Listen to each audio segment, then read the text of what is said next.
আসসালামু আলাইকুম ওরহমতুল্লাহ। প্রিয় সিরাত নামা চ্যানেলের বন্ধুরা, আশা করি আল্লাহ পাকের অশেষ রহমতে আপনার সকলে ভালো আছেন।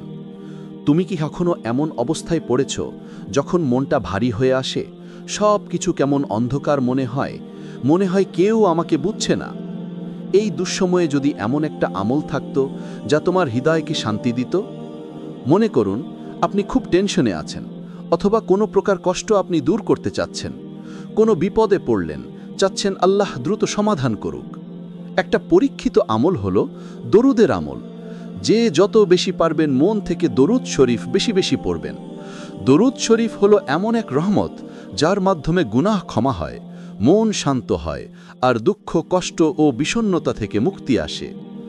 উবাই ইবনু কাআব রাজি বলেন, আমি বললাম, ইয়া রাসূলুল্লাহ সাল্লাল্লাহু আলাইহি ওয়াসাল্লাম, আমি আপনার উপর বেশি বেশি দরুদ পাঠ করি, আমি কত সময় দরুদ পড়ব?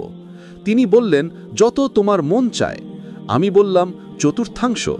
তিনি বললেন, যত তোমার মন চায়, তবে আরও বাড়ালে তা তোমার জন্য কল্যাণকর হবে। আমি বললাম, 2/3।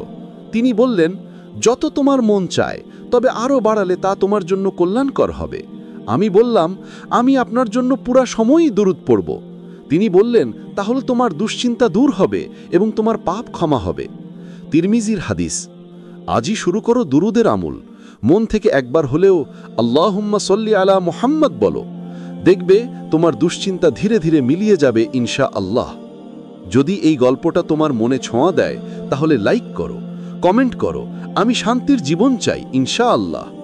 আর সাবস্ক্রাইব করো সিরাত নামা চ্যানেল, যেখানে প্রতিটি গল্প তোমাকে সত্যিকারের জীবনের পথে ফিরিয়ে নেবে। আল্লাহ হাফিজ।